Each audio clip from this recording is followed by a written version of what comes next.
Hello, I've actually just put this extra few clips in before the video, before I actually exported it, because a few people have asked me, what settings, Para, have you got for your HTC virtual reality headset?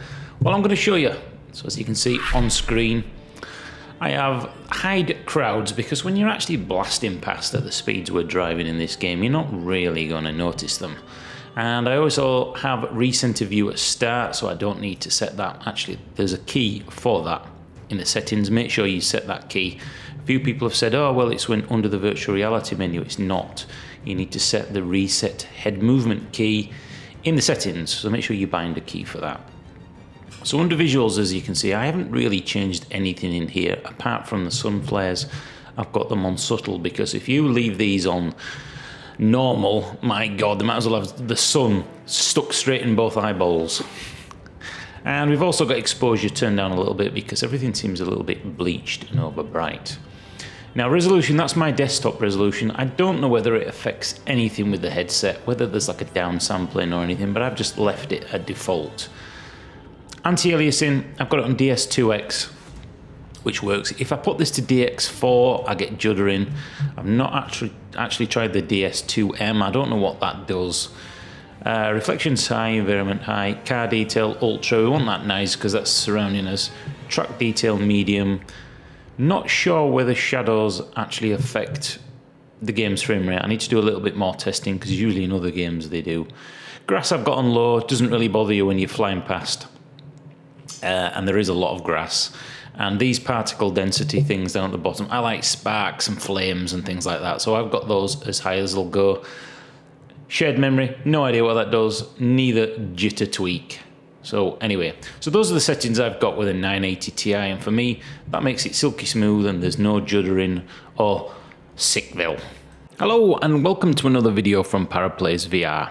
And today we're going to be playing a Project Cars on the HTC Vive. And I'm going to be showing you the settings that I have and a couple of settings that I think get the most out of the virtual reality experience. And we're going to be going for the open cars, and one in particular that I've really enjoyed is this Lotus Type 49 Cosworth. As you can see here on screen, it's absolutely beautiful. It's also a beast. Rear wheel drive, mid V8, so you've got to be careful when you squirt the accelerator on that you don't lose it. And basically all these retro cars are brilliant, and we're going to be going to the Nürburgring, and these are the settings that I've set it at. Medium weather, and down at the time at the bottom, 6 o'clock. I find that during the midday times, it's just too bright. Everything looks bleached and burnt out, and it's just, even when you're not using virtual reality, it just doesn't look the best. I think when the lighting is down a little bit, you get much more engagement out of it. So before we start, I'm going to show you, I've set my world scaling at 1.11 for this vehicle. That for me feels like the arms are the real size, and I'm still close enough that I can read the dials, and it actually feels like my body when I look down. But of course, this is going to be subjective to you. I've also tried changing the resolution settings to my desktop settings, and it doesn't really make any difference. So just set them at the default res for the headset, and we're all good to go. And I may show you all the rest of the settings in another video, but this just feels really good.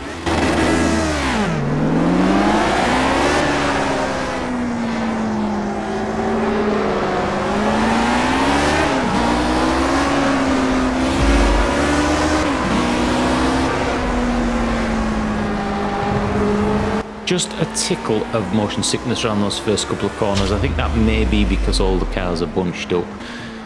The frame rate does affect it a little bit, even with the, what's that setting in virtual reality? Reposition, isn't it? Something like that, that adds the extra frames in. I'm running at about 45 frames a second, so it will be running here because this is silky smooth in-game. I've noticed that not the anisotropic filtering, but the anti-alias setting, if I put that up to ×4, then I get a little bit of juddering, although it does look better. So if a 980 Ti beast cannot do it, then maybe the next cards and the next generation, we should be able to do that quite easily.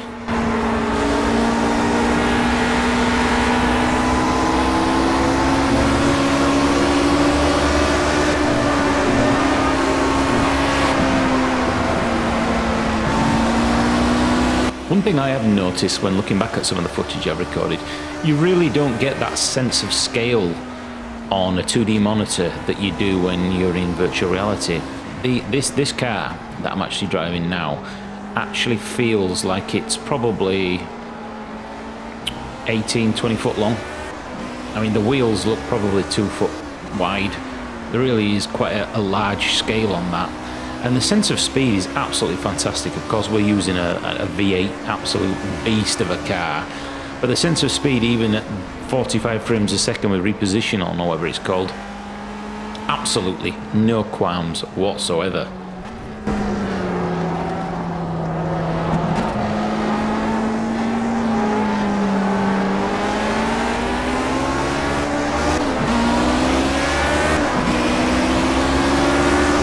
One thing I have noticed when playing in virtual reality is that I'm finding that I'm actually looking for the lines in the road a lot more than I would playing on a monitor. I don't know whether this is because you can see the corners, you can see where the tyres are coming up. Obviously I took that a little bit wide.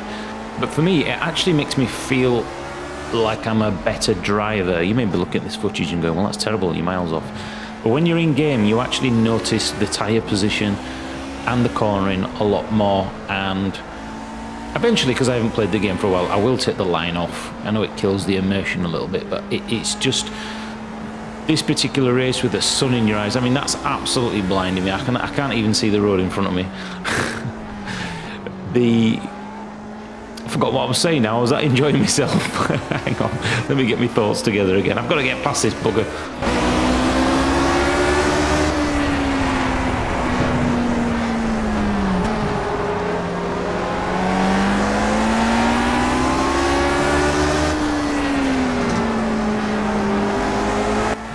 I think virtual reality brings a lot more feeling of visceralness, if that's even a word. It feels quite visceral, as in it feels quite aggressive. It's a hard thing to get across, really. I mean, I'm not using the dials in front of me in this car, but I could do if I wanted to. I just have to lean forward a little bit. And this ability for, you know, a quick flick over and look at your mirrors, because in this car the mirrors are really, really close to your head. It's brilliant. They're absolutely crystal. Whoa, whoa, whoa. Oh, and that's the end of that. I tried to get around him. They're absolutely crystal clear. And so let me know if you try these settings this time of day. It's got a really beautiful feel to it. It doesn't really come out on the video, I think. I've been tried some test videos just to see what the frame rate was like.